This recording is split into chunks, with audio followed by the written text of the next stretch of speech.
Hi, I'm David Manti, and welcome to a new episode of the Today in Manufacturing podcast. With me today are Jeff Reinke and Anna Wells. We each have more than 15 years of experience covering the manufacturing industry. Every week, we take the 5 most popular stories on our websites and discuss the implications they have on the industry moving forward. But before we get started, please make sure to like, share, and subscribe to the podcast. You could also help us out a lot by leaving the podcast a positive review on whatever platform you use. If you want to email the podcast, you can reach any of us at Jeff, David, or Anna at IEN.com with email the podcast in the subject line. We're also live every Thursday, so subscribe to us on YouTube at IEN Magazine so you can get a notification and join us in the chat. Anna, how you doing this week? Doing great. She's great. Jeff, how about yourself? I am also great. This is going to be an amazing episode. A whole panel of great.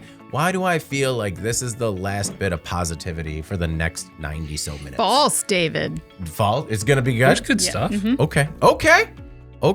Jeez. Brimming with optimism, this panel will be. I'll try to stick to that. All right. I'll bring it down quick.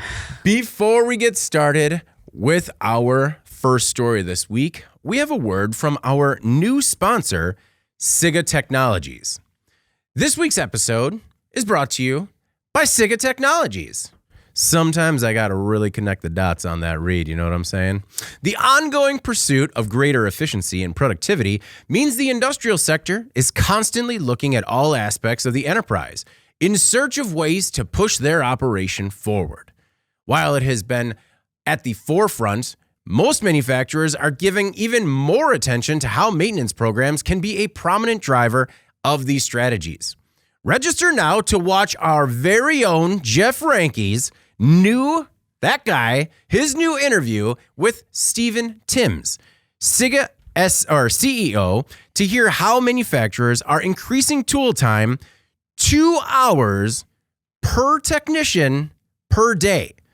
That's an incredible time savings, 2 hours per technician per day. It was the entire interview, Jeff, was really captivating. And then it was like that last minute or two where he really threw in the gems. Yeah, it was really interesting. Great talking to him. Glad he could take the time and offer some really interesting insight.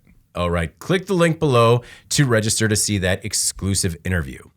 Our first story this week. Air Force gives startup $235 million to build sleek new plane. The United States Air Force is doling out hundreds of millions of dollars to help Jet Zero, a startup manufacturer, build a jet with a blended wing body. Most large planes are tubes with wings and tails tacked on.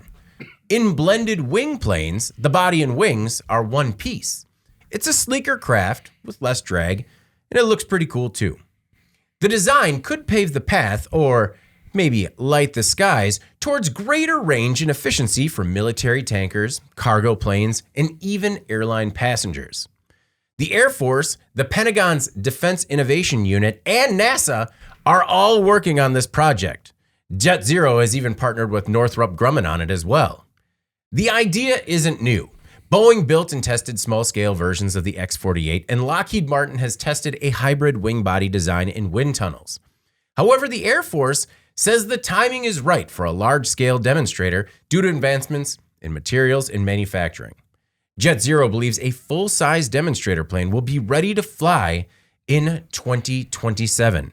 Jeff, we hear it a lot, but as advancements in materials and manufacturing processes continue to improve exponentially, I just think we're going to see more and more of these new innovations and kind of like legacy markets.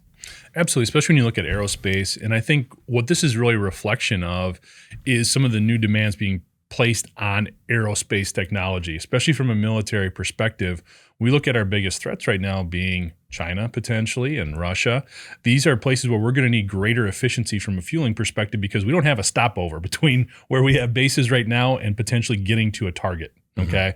So greater fuel efficiency, and we've seen this with other developments on the military side as well, sort of gearing up and really focusing on the biggest threats that we have right now and how we're going to be able to defend ourselves appropriately. So I think it's interesting there. The one thing that stood out, or a couple things that stood out, first $235 million, that is a lot of money.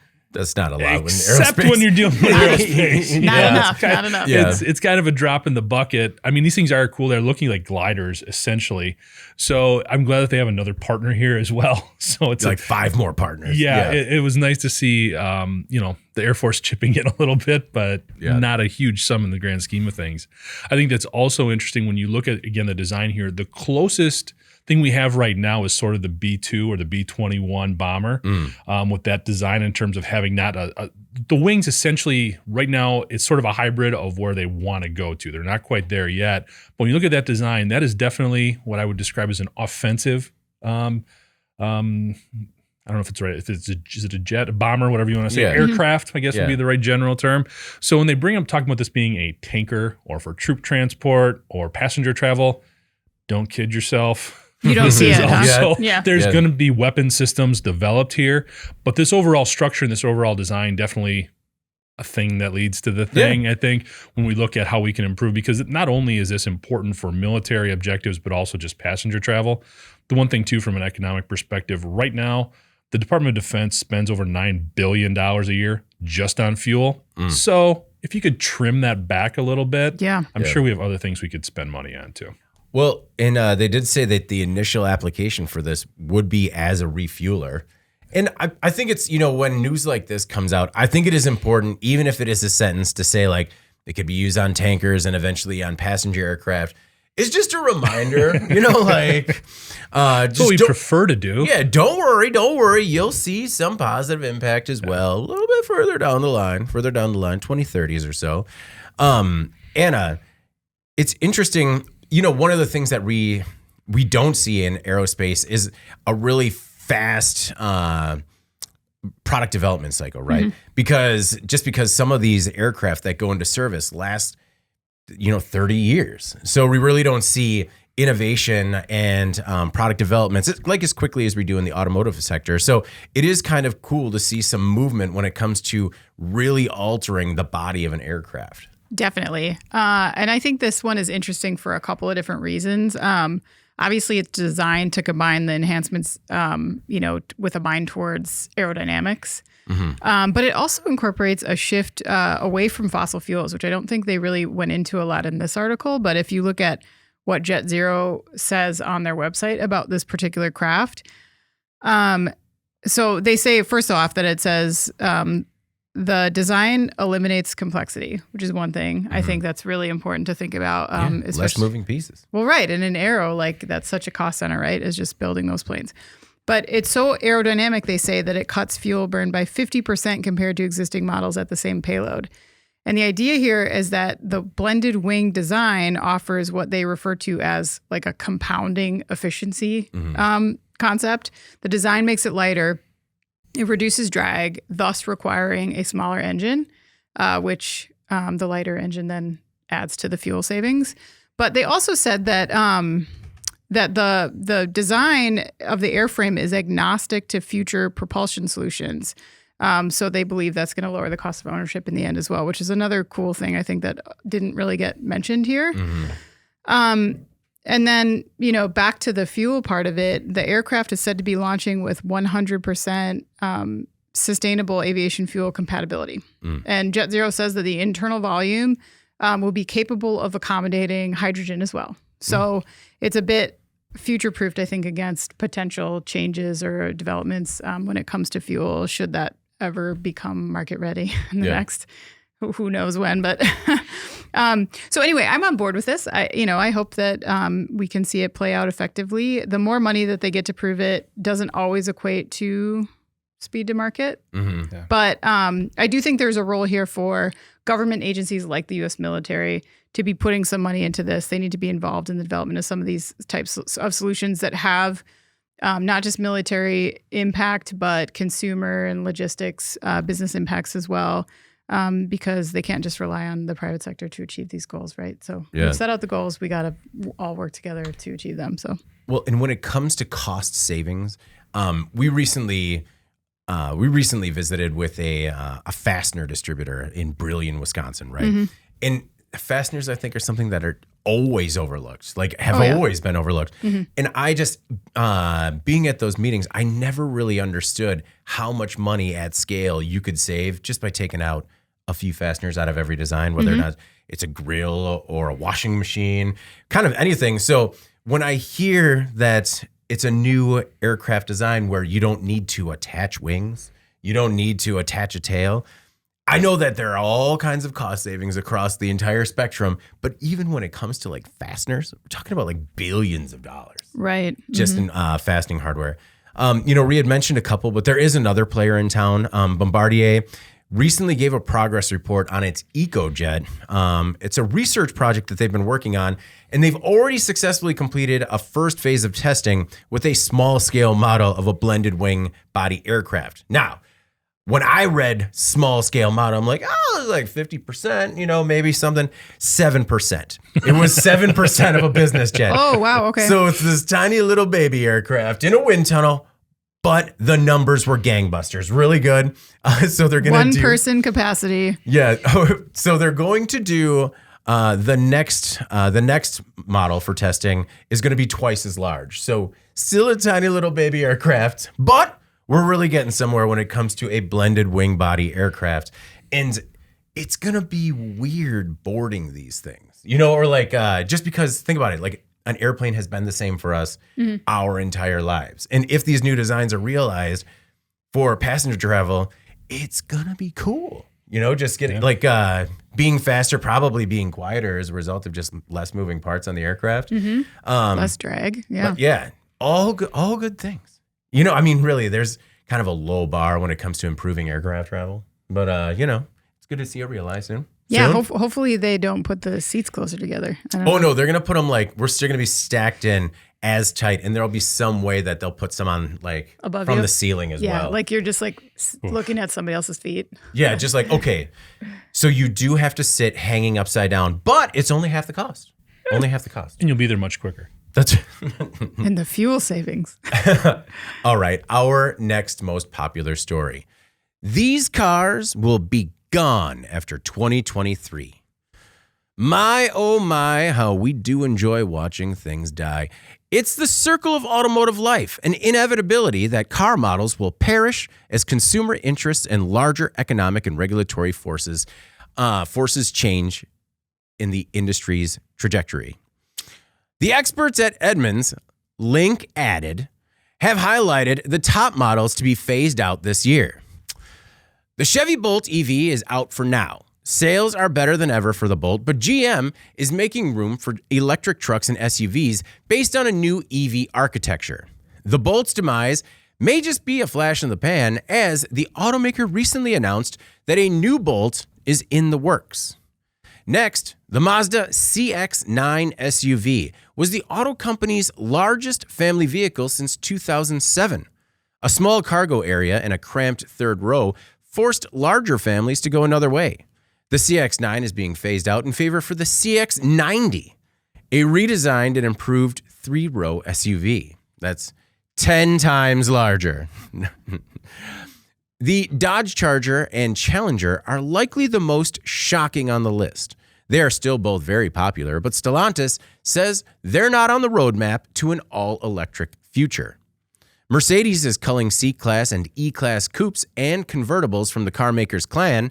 Mercedes is paring down its gas guzzlers to make room for electrics. Finally, Audi's R8 supercar finds itself powerless as the company makes room for an electric replacement. The R8's Lamborghini-sourced V10 engine gave it blistering acceleration that also made gas bills a little too hot to handle. To fill the power void, Audi's electric replacement will likely pack even more power and performance just without the sound. According to Edmunds, Link Added, some will be sad to see these models go, but there's an opportunity to purchase one new, if you act now, Anna, Are you going to purchase one now? Well, obviously, I'm going to go straight to that Audi R8. Yeah, because absolutely. The supercar. Yeah, I mean, after this, like, what are my options with $160,000? I have, And now that the secret's out, really all the negotiating power is in your hands, because you're like, hey, I know they're gone. Yeah. I know you're done with them. Nice try. You just hand it over. Give me the keys. I'll take it from you. I will take it for $150. So I found the article to be interesting in the sense that it was a bit hard to extrapolate a trend due to the big variety of vehicle types on this list that are being discontinued. Yeah. On further thought, maybe that is the point, that there is no single vehicle type that's being, that's safe from the EV onslaught. Not trying to be dramatic, but like we do see that as these car makers transition, there's going to be a lot of bloodshed. Discontinuations are going to be pretty rampant. You got a sports car here, you have a convertible, a couple muscle cars, you have a midsize SUV, you even have an electric car on this list. Yeah. And I think that it points to the fact that as companies look to increase their MPG across their entire fleet, anything and everything is potentially on the chopping block, And the article, as the article points out, that's not to say that they won't return in some modified way, like as an electric or a plug-in hybrid version, or in the case of Mazda's SUV, a bigger version of that SUV. Yeah. But meanwhile, when there's a lot of discontinued vehicles, there are always deals to be had. History tells us that. So let's talk about these deals. I think despite the fact that the car market is still very strong, things have cooled enough that I believe that will hold true. You still be able to get some decent deals on these. Prices often go down when it's been announced that these vehicles are on their way out. And there are even some theories that certain models with a cult following, and I'm thinking maybe of the Dodge models here, gain some cool factor once they've been canceled. And that they're, once they're unavailable, people just want them more. So there is some benefit to consumers. And don't forget that even if you don't snag one of your favorites, that doesn't mean it's forever. Believe me, I did not think that we were going to see the Hummer come back. I did not think I would ever see, the Ford Bronco come back. Yeah. Like I thought that was done. And automakers tend to continue to produce parts for years after they discontinue vehicles. So that whole concept or I guess theme of you won't be able to get it serviced, I think that's really outdated. I don't think that's reality anymore. So I don't see any reason to not, snap up one of these Audis with the $160,000 that you have sitting around. Yeah. Now is the time. Really, they make the most economic sense. They really do. Jeff, so to Anna's point, these cars, they serve as value buys because they are more likely to be discounted, and there's a chance that they could become high-value classics. So they say, according to Edmunds. Link added. Outside of the Challenger and Charger, do you see any of these cars being potential classics? A lot of them. Yeah. A couple of them here. And I think some of this really reflects more of almost an SKU change than anything else. I mean, we've heard the Bolts coming back. The Charger and Challenger will be back. Yeah. Whether it's as EVs or whatever it may be, they're definitely coming back. Mercedes, what they did here with their C-Class vehicles, they basically just sort of recategorize them. You can still get this type of vehicle just going through sort of a different model number. Yeah, they kind of put all four together as one. As a different, so check the box, what do you want it to be? Do you want it to be a coupe? Do you want it to be a convertible? Whatever you're looking for. Yeah. The R8, I was sad to see that on here. I get all the market dynamics, but ever since Tony Stark pulled up to one in Iron Man, like that was the car, man. I loved it before then. So there's definitely an affinity for that one to me. I think what's interesting when you look at each one of these vehicles, you can sort of see a different market dynamic at play. With the Bolt, nobody wants small sedans anymore. The one that did surprise me was the Mazda CX-9.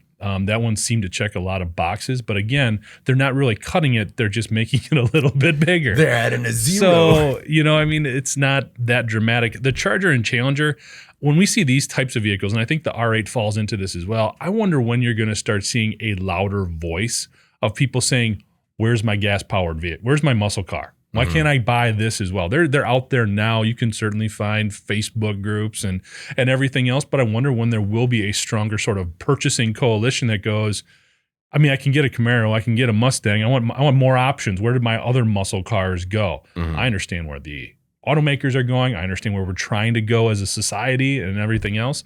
But I think it'll be interesting to see how that plays out. I think we're also seeing less dramatic cuts year over year because the herd has been thinned rather dramatically over the last 5 years in response to consumer demands.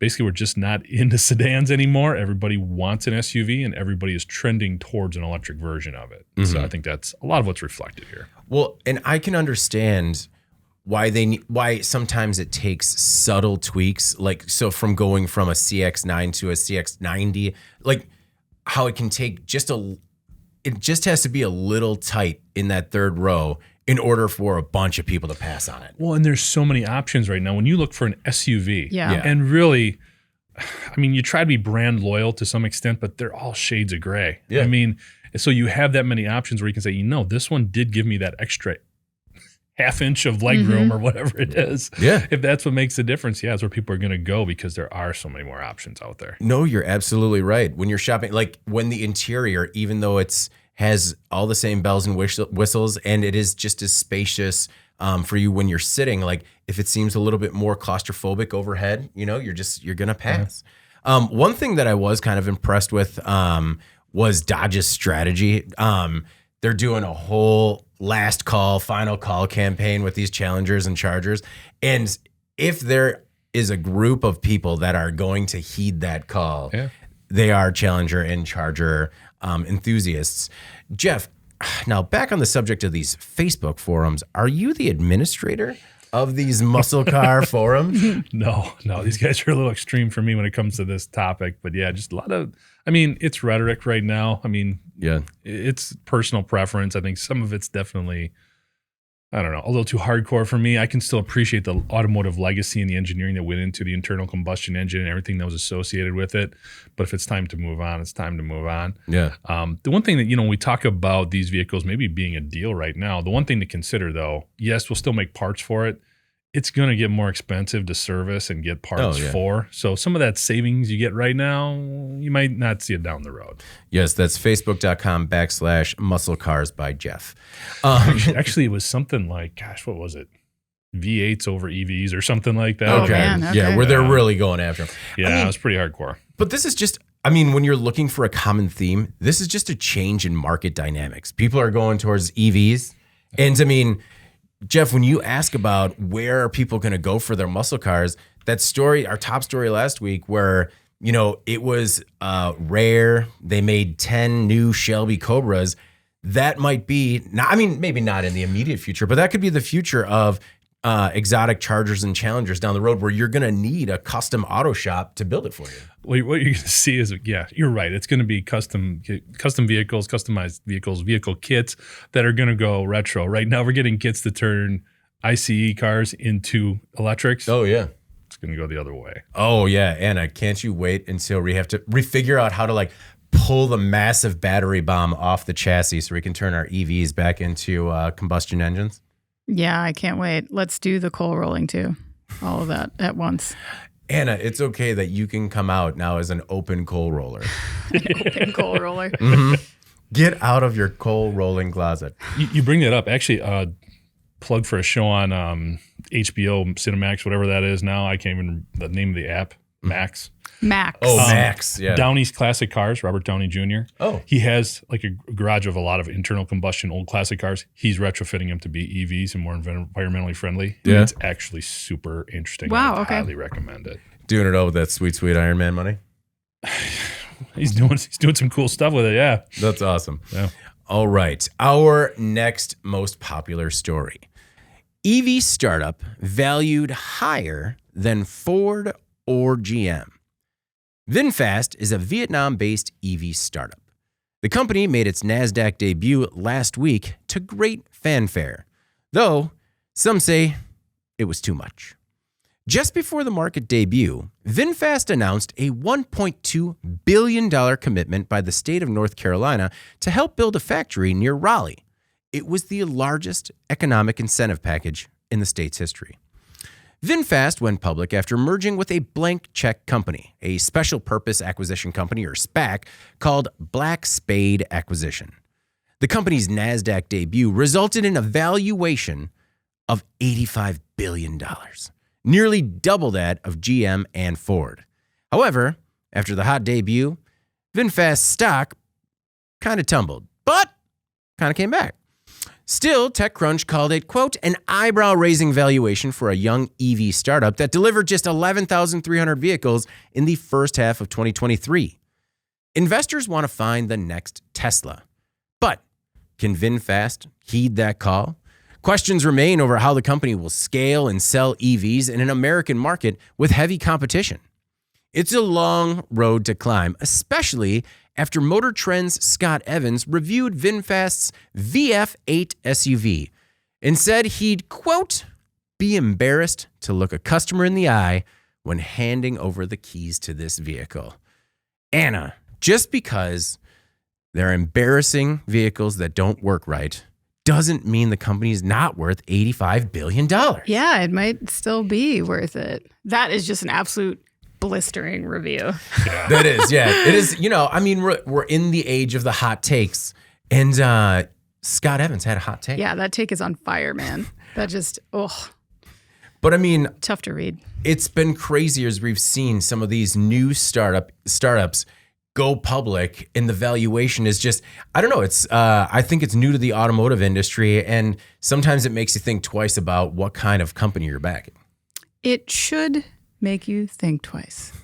So let's look at how this played out. So the company's NASDAQ debut was August 15th, where its stock started at $22 a share and closed that day at more than $37 a share.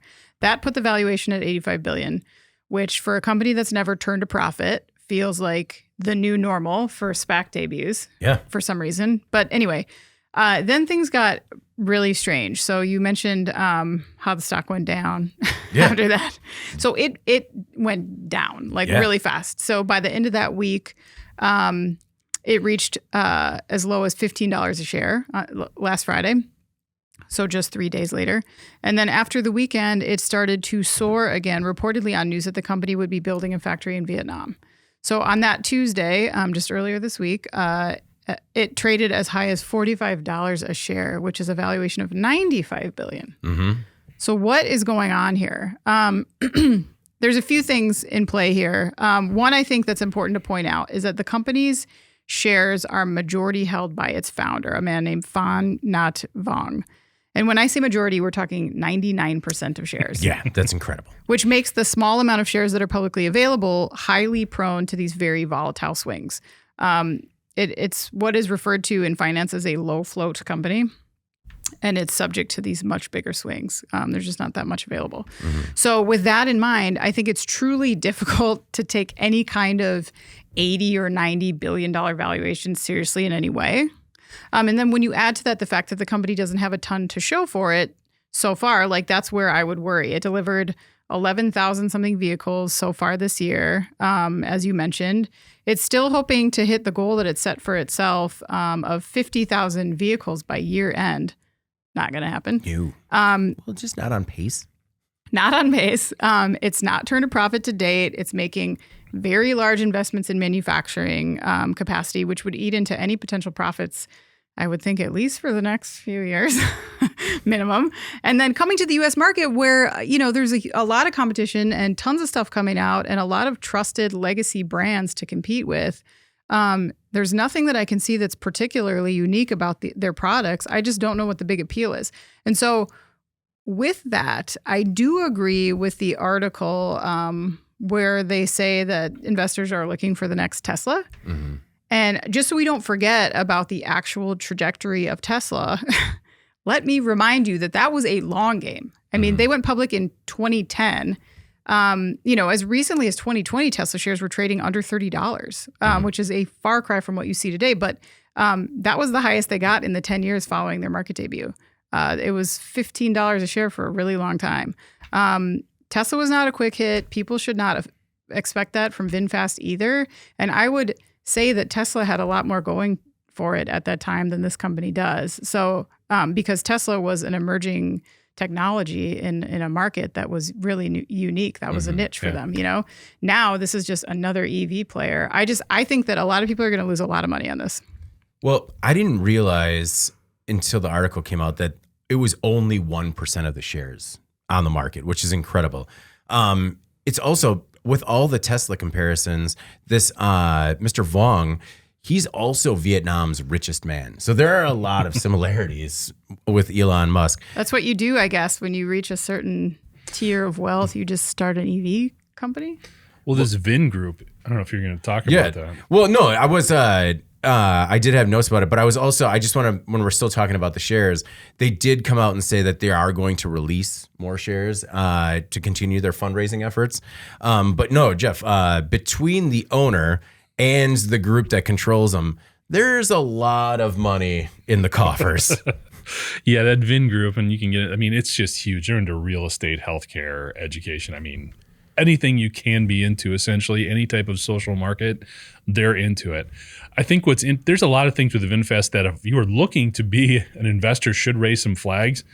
They're only being sold right now in the U.S. in California. That's the only place. And yet they're putting this manufacturing facility that they just got this huge amount of money from North Carolina for, again, in North Carolina. So you've got a coastal manufacturing and coastal sales on the other side. Obviously, they want to grow that.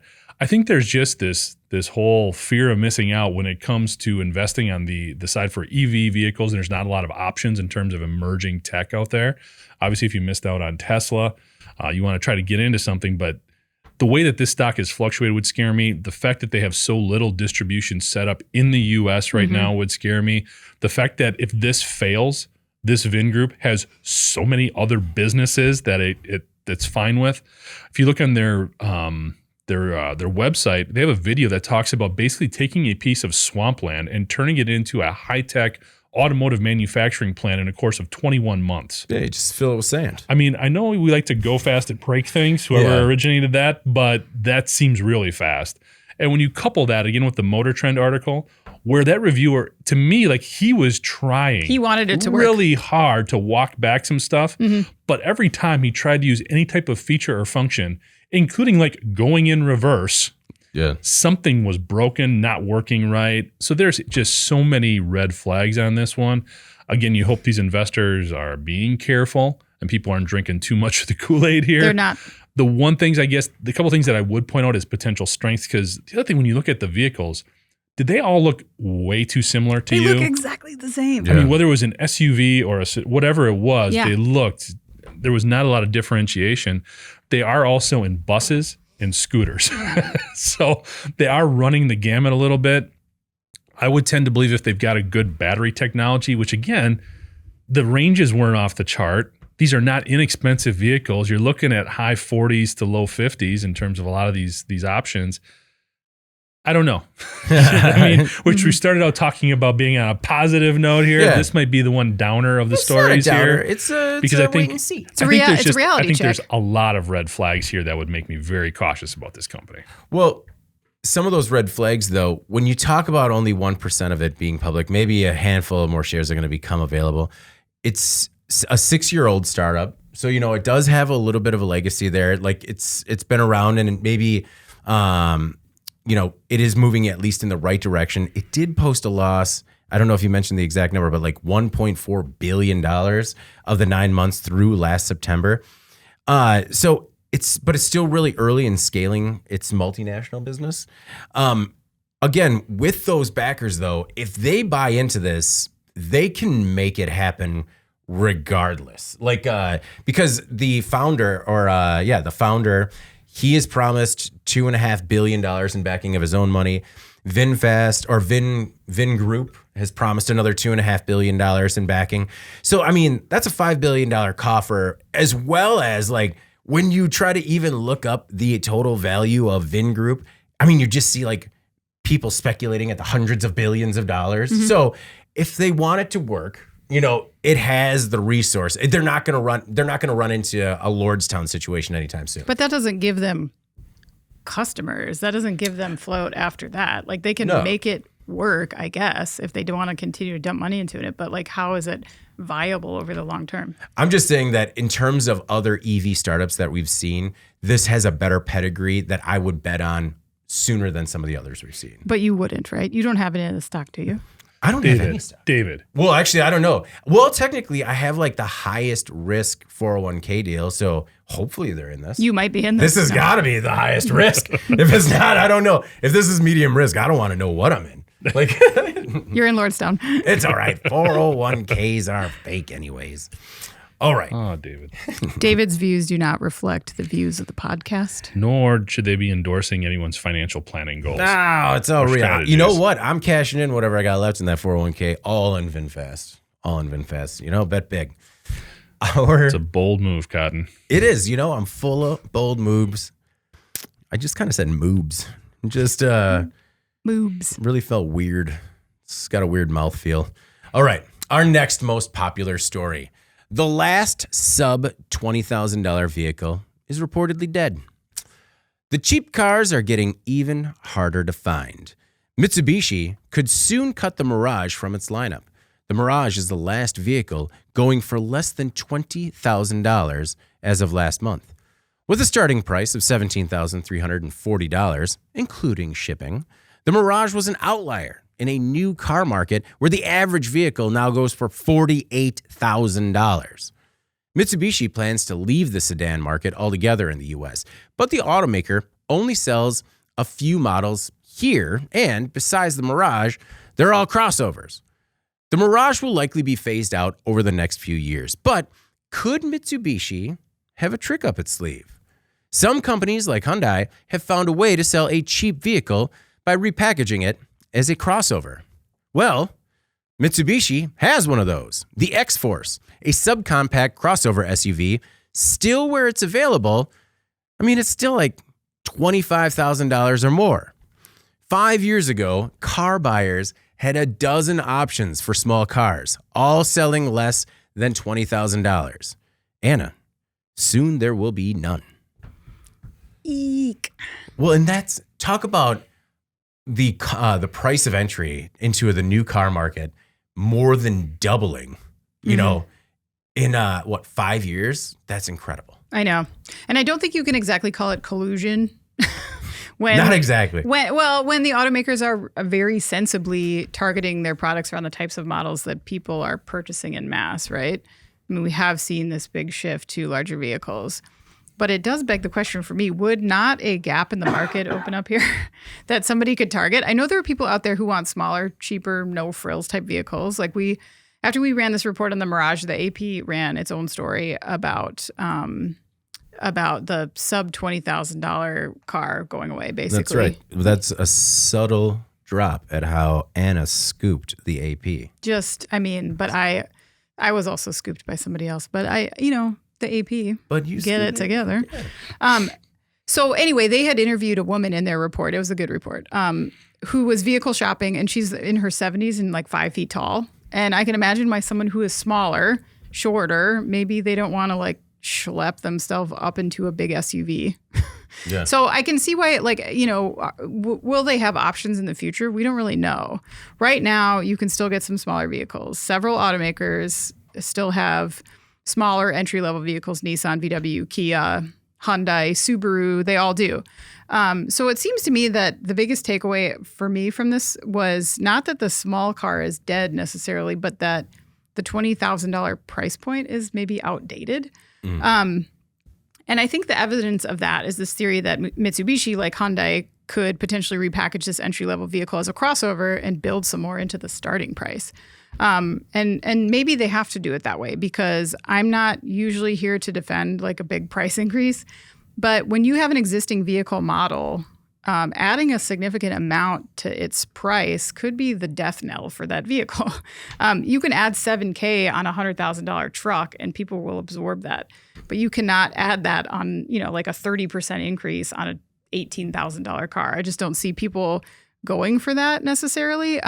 But you can, however, bring a brand new model to market under the guise of streamlining your portfolio or whatever you're doing, slap whatever price you want on it, and that's received as standard practice. And that might just be them playing catch up here to boost the average sale price on their fleets, as the kind of prices that they can capture these days seem to just go up and up and up. Mm-hmm. To be honest, when I saw that you could still buy a brand new car for under $20,000, I was stunned. I don't know about you guys. The price point feels outdated to me as a consumer. And I think Mitsubishi saw their chance to capitalize off that, and they took it. Yeah.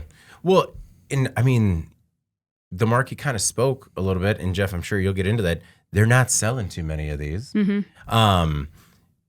Jeff, is it easier to transition from a bargain basement sedan to a bargain basement crossover and, maybe make quite a bit more money in the long run? I think so. And I think there's a lot of different things at play here. First of all, with that price point today, I'd be extremely suspicious on quality, reliability, all of those things. Now, the Mirage, actually, that's its wheelhouse. It is an extremely reliable vehicle. Gets great fuel mileage, but man, it just doesn't have any of the other bells and whistles like acceleration. I think like the 0 to 60 time is like 8 seconds. Yeah. Okay. So, I mean, it is what it is. It tops out at like 65. 76 horsepower. Like it's, yeah. But if you're like a little old lady, you only want like. My point is though, but you can get such a nicer, much more exponentially better vehicle. And when you look at a monthly payment and the way financing is going right now, you can finance anything out over 72 months and have that monthly payment be pretty much whatever you want it to be. I think that's where this vehicle is sort of losing interest, because when people say, yeah, I mean, it's less, and I get that to get into a vehicle, but I can pay maybe a little bit more a month, and I can stretch it out, knowing, first of all, that if I buy something new, that vehicle nowadays should be running pretty strong, even to 200,000 miles. The Mirage tops out at about 130,000 miles. You're going to start having issues. So you can justify a longer payment plan. You can justify paying a little bit more because you're going to have a nicer. You can throw a lot of other things in there. I haven't quantified this, but if it's a CUV or an SUV, it's a little bit safer potentially if you are in any type of crash. So I think there's a lot of different elements at play here where expectations for the car buyer have changed. I think they've also changed dramatically for the seller. I just looked at a Mitsubishi dealer just right down the way here from us. If I can sell a used SUV for more than I can sell a brand new Mirage, guess where I'm going with my footprint? Guess where I'm going to dedicate inventory and space to? I'm going to take the used SUVs every single time because they're selling right now and I can make more money off of them. Yeah. So I think that's the other dynamic here. Well, I think a big part of that, though, is sometimes people can justify spending a little bit more to get a little bit more car, but sometimes that's just not in the cards for some people. It's just not in the cards for the little old lady. But if that's the case, are they buying a new vehicle? Well, if you're restricted economically, I understand that. I appreciate that 100%. Are you looking at a new vehicle? Right now, used vehicles are averaging $29,000. So right now, it might have been the most economical choice to buy a Mirage new.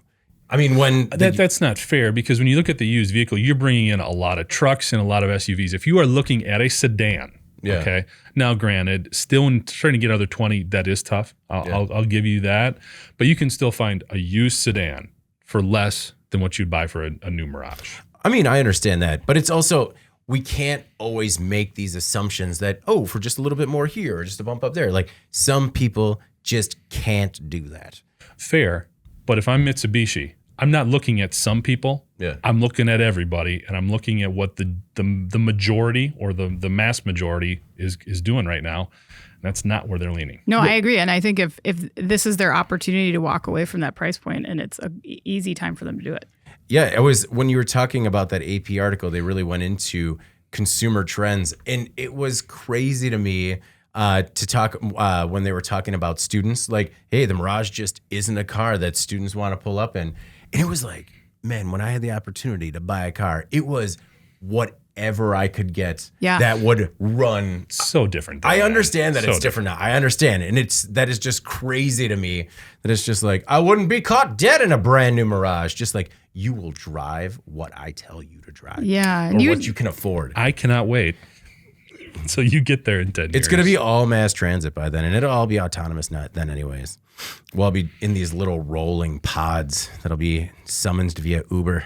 What about all your VinFast money? You're going to lose it. No, VinFast will be the primary maker of these pods because, they'll be quick to evolve. All right. One thing I was curious about, does this issue in a new era of bare bones cars, kind of like the stuff that we see out of India. A couple of people were commenting on this on the site where there is a real opportunity, if anybody wanted to take it, to be sort of the low-cost automotive manufacturer and have that be their business model, where it's just like, hey, we're just stamping metal and we're just putting bare bones interior. Not in the U.S. I don't know, because not in the U.S. I don't know. I agree, David, that there could be a potential gap here opening up if none of the legacy automakers are going to cater to that, and you've got a bunch of people out there that do not have the resources for these vehicles. Yeah. Like, can you sell a $10,000, $12,000 vehicle with like nothing exciting in it? Maybe. Not profitably, no. I think like a company like a Tata Motors that can do that profitably in India, I think they could make it work in the U.S. potentially. Not a chance. Not with production rates, not with everything else that would go in from an operational perspective to make that vehicle. You could not do it profitably. Not a chance. Nope. Just completely dead in the water. Yeah. Terrible idea. Pretty much. Just cancel this email to the head of Tata then. Glass. Sorry, boys. Glass half empty. Empty. Jeff. No, the glass has a level that is in reality. That's where the glass level is at. The real level. The most dad answer you've ever given. You know what? It's not half full or half empty. It's the most realistic level in that glass. Because I Sorry said to so. shatter your dreams. Jesus. These are not our dreams, Jeff. Yeah, no, a I think it was low-cost David's. Tata Motors car is not my dream. I think it You is. don't think that in Mexico you could produce? I didn't say another country. I said in the U.S. Okay, There's well, no way. No, but I like- mean, like, to just bring those over the border and sell them here. Yeah. Oh, do you really think the powers that be are going to allow that to happen? Absolutely not. I don't know, Jeff. way. There's a lot of hands No off way. happening. Listen to this guy. Yeah. He's moving all the levers. Yeah. It will never happen in my America. Yeah, I can't. Well, no, I'm we've just- never seen cheap imports flood a market and put domestic manufacturers out of business. I That's think never it's happened. also a consumer element, though. I just can't see it selling at scale to be profitable. No. Okay. Well, we're going to have to agree to disagree, Jeff. 32 models in the United States now sell north of $100,000, according to Cox Automotive. That's ridiculous to me. In 2018, only 12 models sold for that much. It's also a good look at how crazy inflation has gotten. But isn't that stunning? Like, would you ever consider spending $100,000 on a car? Yeah, because I know it's going to last longer. I know it has everything I want. Yeah, that would not. I mean, if it's the right thing, sure. And then if you want a nickel and dime Jeff for a charge every time he opens his window, he is game for that. Just so you know, automakers. Because that's your right as a business. $100,000. Capitalism. Yep, and then maybe I'm $10,000 a year. I'm glad you two always go to the extreme measure of that, like opening a window as opposed to, having more power in the engine, which is the type of thing they're talking about with the as-a-service charge. He wants to be able to put his And gas David, pedal down try not to let only your half. Try not to let your bleeding heart get all over the desk here when you start going on these rants. Okay? You cut my heart wide open with your naysaying pessimism. This is getting intense. Let's move on to the next story. Jeff out here just dropping money for his $100,000 cars in his garage, trying to keep pace with his. You've seen what I drive. I'm not anywhere near that. He's like, "What's up, Bob Downey? I just bought another one. What's going on?" Bob Downey. All right. Our most popular story this week. Ford CEO's road trip shows challenges of EV travel. Earlier this month, Ford CEO Jim Farley announced a road trip across the American West in the automaker's F-150 Lightning. He wanted to visit researchers, businesses, dealers, salespeople, EV conversion shops, and EV drivers to gain insights that could advance Ford's electric vehicle division. It would also drum up publicity, and it worked. Even had a couple of photo ops with The Rock. The voyage wasn't without its hiccups, and Farley admitted that, quote, charging was pretty challenging. For example, one post showed the Lightning charging early one morning before a day's drive because Farley's hotel didn't have chargers. In another anecdote, Farley said he used a low-speed charger, which took 40 minutes to charge 40%. The fast chargers were all taken. Jeff, understanding that this was a publicity stunt, I think that it gave a really good look at the realities of operating an F-150 Lightning and some of the trials and tribulations that you still go through if that's going to be your primary car. Without a doubt. I think you also should have a good feel what you're getting into. I mean, it's pretty straightforward in terms of the Lightning being about 230 miles, or you can get the extended power pack, which I think bunks it up over 300. Yeah, 320. Yeah, with the mounting. So I think you do. Obviously, it's another consideration to make. To me, I think the bigger, his wording was strange here to say like he just became aware of the challenge. It sounded like a disconnect between his product. I don't know. That was kind of strange. He just hasn't been listening in all those meetings with the engineers. I think this was more of an opportunity to talk about, first of all, they're partnering with Tesla and as all the major OEs are. I think that was a good thing to promote. I think he also could have made a bigger deal out of the fact that all of the fast charging stations at that one location were full. That's where we want to go, right? That's where everybody has said, all the OEs, all the smart scientists and everything else are saying, we need more EVs, less ICE. I mean, promote that. The fact that it couldn't get in there is a good thing if that's your position and your perspective. The other thing is, I think it just pointed out that EVs are going to demand so much more infrastructure investment in terms of not just charging stations, but also the grid to support all that.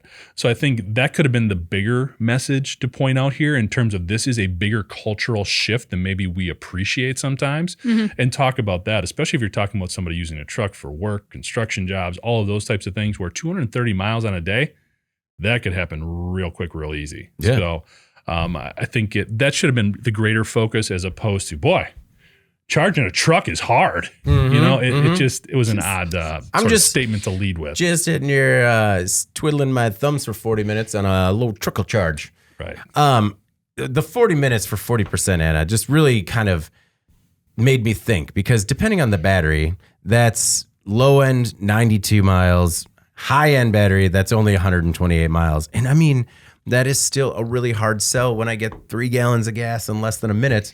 I mean, to Jeff's point about infrastructure, that is a big hill to climb when it comes to the realities of operating an EV. Like people hanging out for 40 minutes at a Quick Trip or a gas station. That's just I don't know. It's going to be a weird world to live in. Yeah, I think the important distinction here is that there's 3 types of charging that you can do with an EV: level 1, level 2, level 3. 3 are what you hear as being referred to as fast charging. Yeah. And that's where a lot of the public infrastructure is these level 3 fast chargers. They're pretty expensive to put in. So, but they're the kind of ones that are intending to replace a gas station. They're supposed to get you from like 15 to 80% in like 15 minutes. All of those were full. So he used a level 2 charging system, which usually takes you like 2 hours to, get to 80 or whatever. I can appreciate that this was being done. This, like you said, it's clearly a marketing stunt. This executive getting on the road and he was really pandering to like, this truck is for real people who do real work. Like, all right, we get it. Like you took off your tie. Thanks for taking off your tie. But like the reality check stuff that I was really actually kind of annoyed by maybe like you said, it was just a disconnect in the message, but it did make it sound for a hot second that the charging element was a complete afterthought for Ford, which when you look at the data, it is the biggest barrier for people in terms of not wanting to buy an EV because they're worried about being stranded somewhere. They're worried about, range fatigue. So that I think was also a weird way to position it.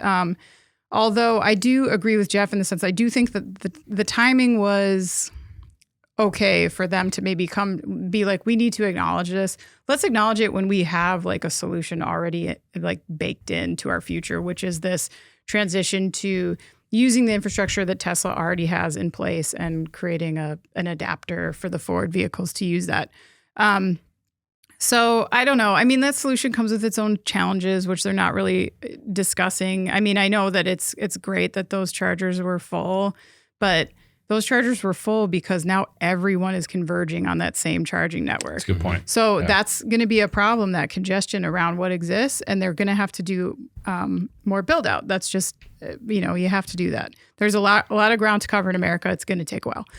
The Biden administration has a plan to build 500,000 chargers across the U.S. from various networks by the end of the decade. Analysts say that will cover about 2/3 of the needed capacity. To me, it'll be interesting to see how much home charging will take place. The cost of which can be relatively low depending on the type of incentive is available in your geographic area. In a lot of cases, you're putting in that level 2 charger, which is cheaper. It's a little bit slower. But if you're not taking your truck on a road trip out west, if you're just driving it to work, like this is a non-issue for you. You just plug into your garage at night and fill that thing up, and you never have to think about it really, you know? So, and I think there are going to be a lot of customers that do that. If you look at the average amount of mileage that people put on a vehicle every day, it's really, really low on average. So there are a lot of people who will look at this and say, this is not a problem for me. But there are a lot of people that it will be a problem for, and they do need to figure that out for sure. What kind of hotels is Jim Farley staying at? Just like, talk to the marketing department. When you booked my travel, you knew I was driving the Lightning. Make sure the hotels have a charger. I also think that it's going to be a fascinating landscape in the interim before we have these 500,000 new chargers, which sounds like a lot, but honestly, when we're talking about across the U.S., I know, not that many. An interesting landscape where it kind of reminds me of like when you're running late at the airport and you have to like beg people in TSA, like, hey, can I get ahead of you? Can I get ahead of you? Yeah. I mean, in the event that you're ever late, which probably you guys aren't. But I could just see a point where it's like, hey, bud, I see you're on the phase 3. I really need to get to work and I'm stuck on a phase 2. I just need a little, where people are dealing to try and get on a better charger.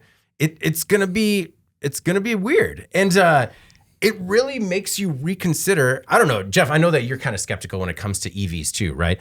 But as we're kind of consumer trends are moving away from the sedan, how quickly are we going to kind of backpedal to smaller vehicles when it comes to an EV just because of logistics? Well, if they're not available, it won't really be an option. And I'm not skeptical of EVs. I'm concerned about everything that's involved in getting power to the car. Yeah. That's where I worry in terms of grid and infrastructure and stuff like that. So as far as backtracking, I don't think it's going to be an option, to be honest. The way all the OEs are trending, I mean, we do have some consumers who are going to be real loud in terms of they want their big gas engine as an option at least. And I don't think that option will ever go away. I think it's going to be tougher and tougher to get an everyday type vehicle that is gas powered. But again, this is just one of the challenges that we do have out there in terms of getting more charging stations out there. And I think you're right. I think that is going to lead to some very interesting conversations at the charging station, if you will. Well, yes, but like concurrent with all of these challenges, automakers are building bigger batteries with longer range. Yeah. They're creating more efficient batteries. There's a lot of investment in portable chargers. So maybe by the time these 500 chargers get built out over the next, handful of years, by then everyone's going to have a emergency cell in their trunk that they can juice their car 20% if they're ever in an emergency. And I think like stuff like that will go a long way. When it comes to a potential EV purchase for me, I don't want a larger vehicle that's going to take longer to get me a short distance, right? If I'm going to transition to an EV personally, I want max range in order and basically to have enough capacity to fit my family and storage, right? Like, I don't know. I mean, luckily I'm not in the situation where I need a work truck or anything like that. Yeah. I could get around. But I mean, even when it comes to a crossover or an SUV, I might be willing, or I might want something smaller as an EV where I can get max range, faster charging time, something like that. So you don't want an electric SUV, you want a Bolt. I mean, I don't want either of them right now. But I mean, if I'm looking at a second car, as in my second car being an EV, then yeah, probably a Bolt. I'm just, I'm a little late to the party. Well, right now I can get a deal. And I just think, and I'm not criticizing that perspective at all. I'm just saying I'd say you're an outlier there. Mm-hmm. That's just not where the mass numbers are. Well, I mean, and people that listen to this podcast, like my take on like an EV just really fluctuates with whatever the stories are based on like, well, I tell you what, this doesn't sound good. Not good at all. And then the anecdotal evidence that I have from like the 3 people I know with Lightnings, and they're all just like, don't care for it. So for me, it's just like, okay. I mean, what don't they like about it? I mean, they don't have, so they're so backed up on getting the chargers installed in their houses that they're on a trickle charge. And so basically they charge it overnight and they can run their truck for like 2 hours. Mm-hmm. So, and that's just, that'd be frustrating. these are like ones in manufacturing. These are guys that need trucks, you know. But you know, hey, they made the decision. They need those chargers, man. That's right. All right. Well, before we move on to, in case you missed it, the stories that maybe weren't as popular this week, but still stand to make a big impact on the industry going forward, we have another word from Sigga Technologies.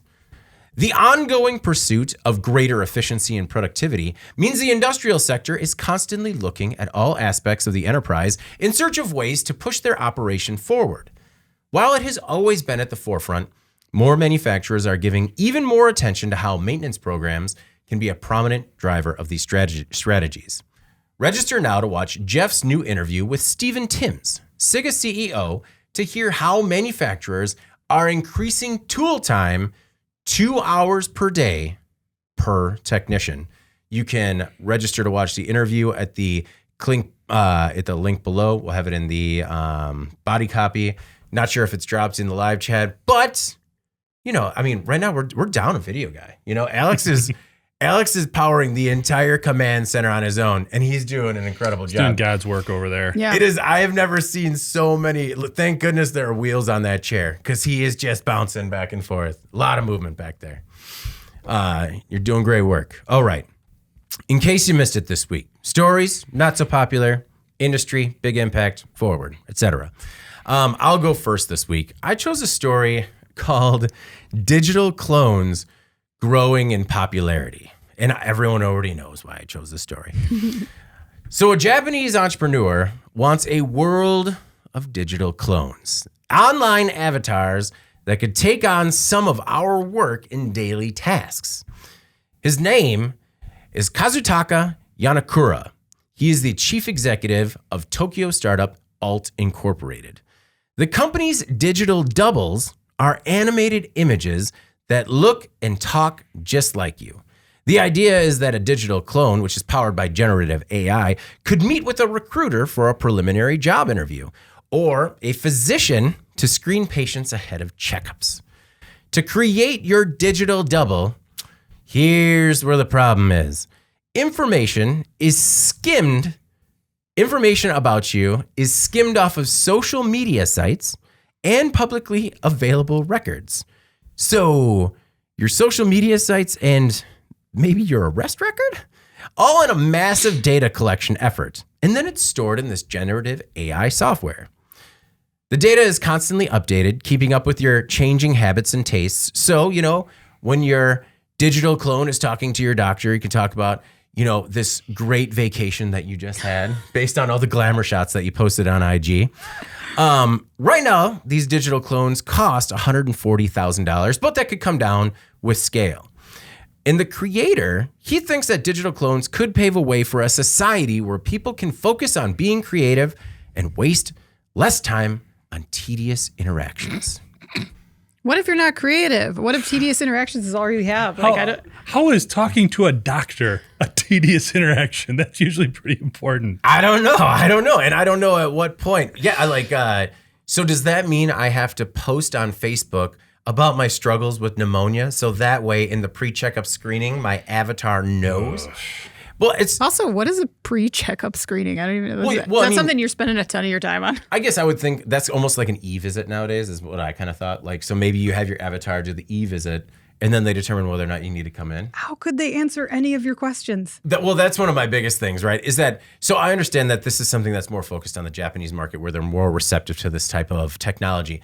But who puts anything that's remotely truthful about themselves on social media? These avatars are going to be such a departure from the actual person that was what blew my mind. Like, there's no way other than if you did like some sort of implant or like a Neuralink to actually feed the generative AI, then you could get a true digital clone of yourself. But right now it's just like, oh man, this is where we're going. And it was a grim look at a potential reality. Okay, David, we're not necessarily going there. This is where this one guy wants to take people. You don't have to get on the bus. I'm not on the bus. I mean, he's bringing a product to market as to whether or not anybody buys it.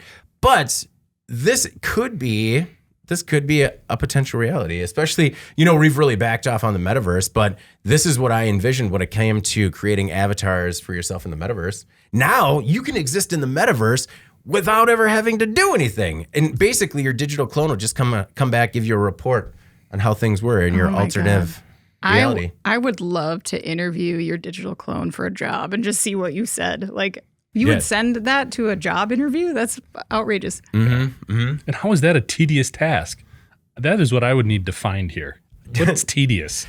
I mean, for Elon Musk, that's sleeping. Yeah. So he would have the digital clone sleep for him. Actually, no. Musk How would have that work? Musk would have the digital clone tend to his family and children. But but I mean, I don't know. That's just one man's opinion. I saw this because normally I love the futuristic tech. I love kind of looking at where we could potentially go as a society. And then every once in a while I see a story and I'm like, whoa, no, I don't like where that one's going. This is in my opinion, this is a classic example where we need to pump the brakes on AI. Yeah. I mean, it's got so many wonderful potential opportunities and benefits, and this is one where somebody's taking it too far. Yeah. And what's kind of crazy is this individual, I think, has the best of intentions. He's looking at it as a way to save time, or his perspective on how his life could be better if he can be, define creative things. That could mean any number of different activities, but yeah, to me, this is just way too far. But it's also a really good look at how far away we are from having generative AI be like truly non-biased, right? Because all generative AI is based on who built the machine, what we're feeding the machine. And so these personal machines would be kind of based on whatever we put out there on ourselves and whatever's, out there publicly available. And I mean, that's a gross departure from the real deal. Couldn't you see this? And maybe I'm in the way outlier minority here, but couldn't you see this almost being a backlash against social media if we went down this road? In other words, people aren't putting anything out there because they don't want this to be part of their world. Oh, yeah. That would be best case scenario, Jeff. Everyone has to have a digital clone, and so everything has to be legitimate on social media. But what if it's non-existent is my point. Because one of the things with any type of AI is they need information to feed off of to keep learning and growing and doing. Yeah.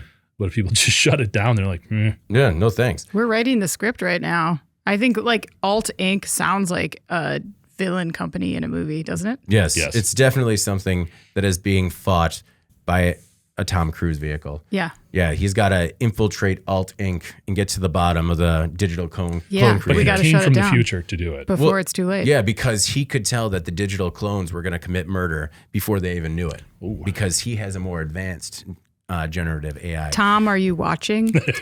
I mean, we know he's a fan. Yeah. Put it through. So, I mean, I'm sure you guys saw this and you're just like, oh goodness, David's not going to be able to help himself. But the company also has $40 million in venture capital. That's one thing too, where we see these stories. Yeah. And normally it's just a guy who's a startup and, he's just bootstrapping it. It's Indiegogo and maybe Kickstarter. But then I saw the 40 million in venture capital. I'm like, whoa. Well, you could definitely see some medical systems or some medical companies basically looking at it and saying, well, if I didn't need to have a receptionist or whatever you want to say in place to do some of the, information gathering, maybe that does save some time and money. Well, I could definitely see that using generative AI to create avatars that are going to be like customer service representatives. Completely see that in the future. As to whether or not those customer service representatives are based on one person's individual data, I don't see that happening. Anyway, Anna, what was in case you missed it this week? Oh, yeah. All right. I selected a story about a pipe manufacturer that was accused of violating federal whistleblower protections.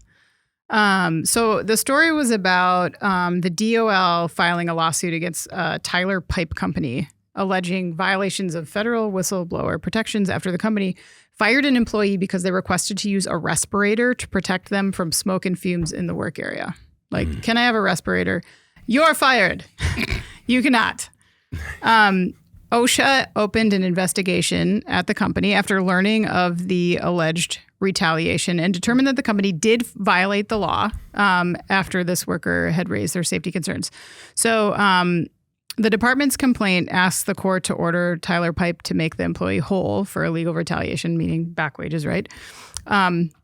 So this company was founded in the mid-1930s. It manufactures pipes and related plumbing products and operates an iron foundry in Tyler, Texas. And a coupling and gasket manufacturing facility in Marshfield, Missouri. The employer has distribution centers in California and New Jersey and is a subsidiary of McWane Incorporated, which is a privately held family-operated company headquartered in Birmingham.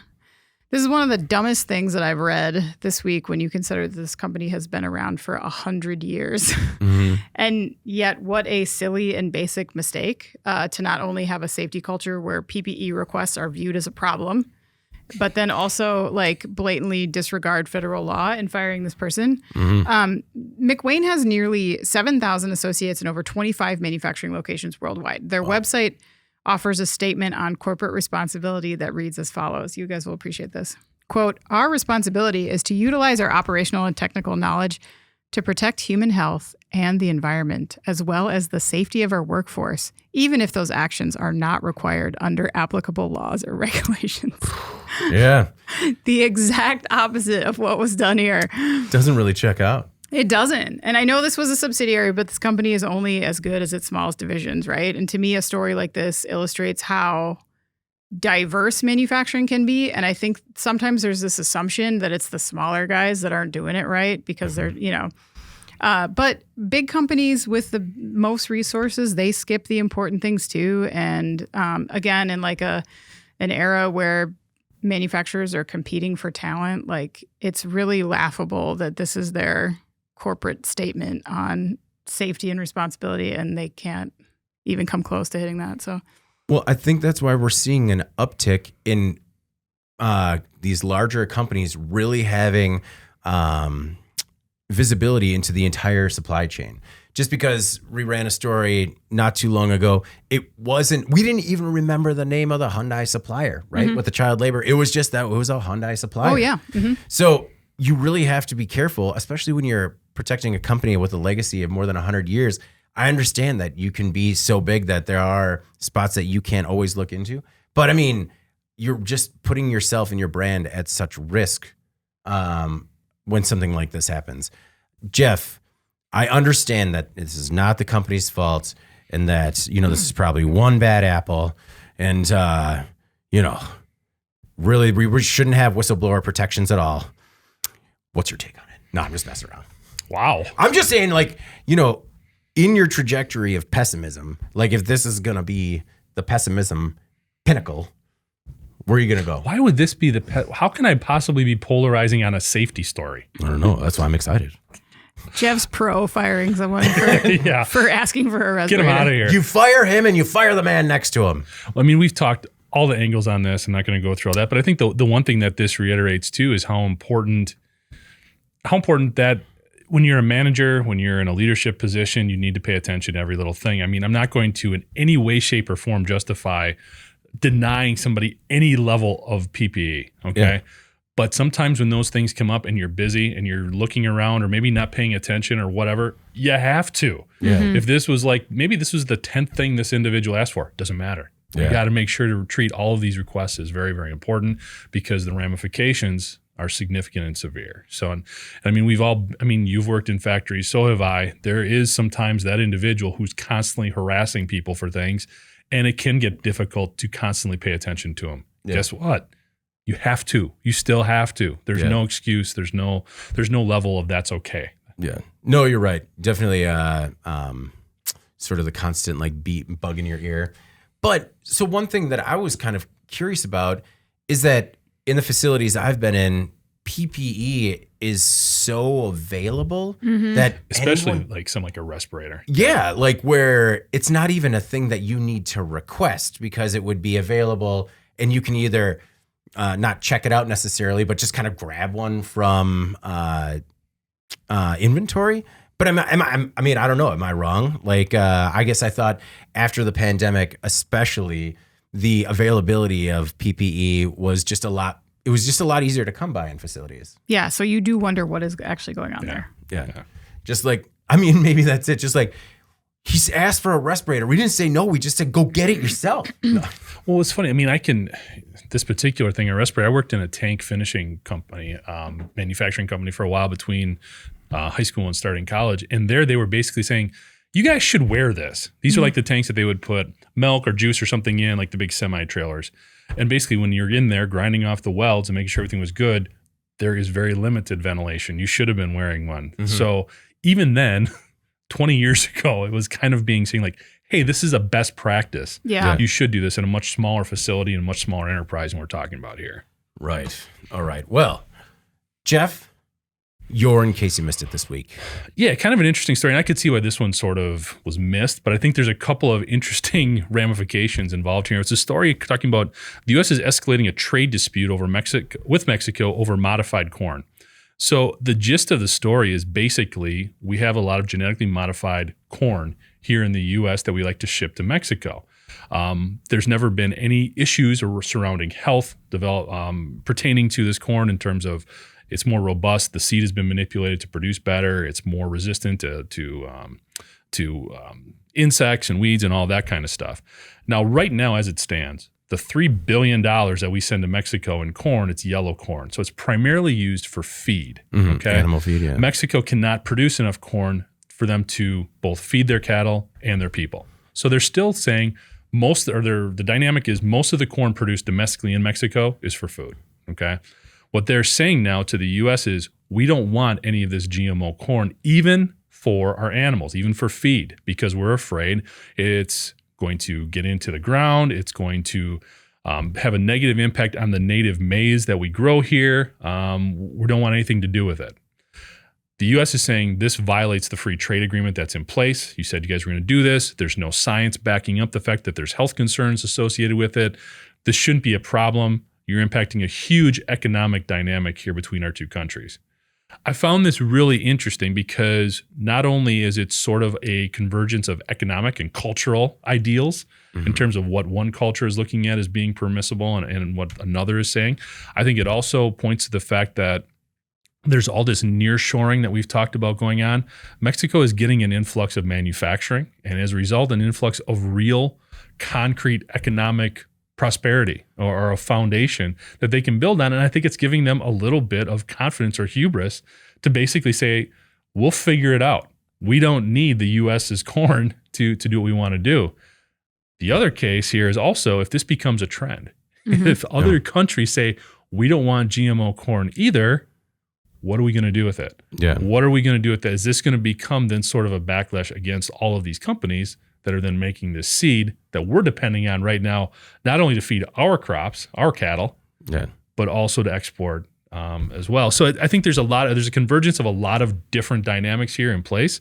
Right now, essentially, it's going to the, the name of the agency, the U.S. Trade Representation Office.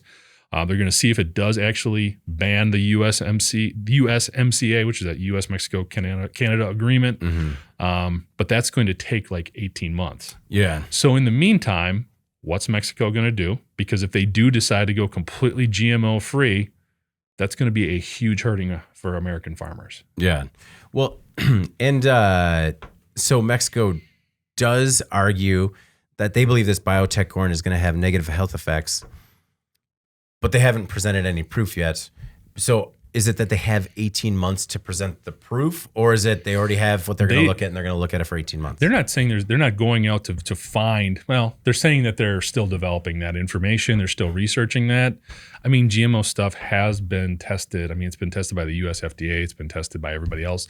You can talk about if you prefer the taste, the feel, whatever you want to say about non-GMO seeds and fruits and vegetables.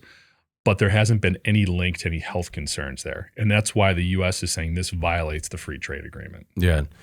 Anna, how do you think things are going to shake out between the U.S. and Mexico when it comes to genetically modified corn?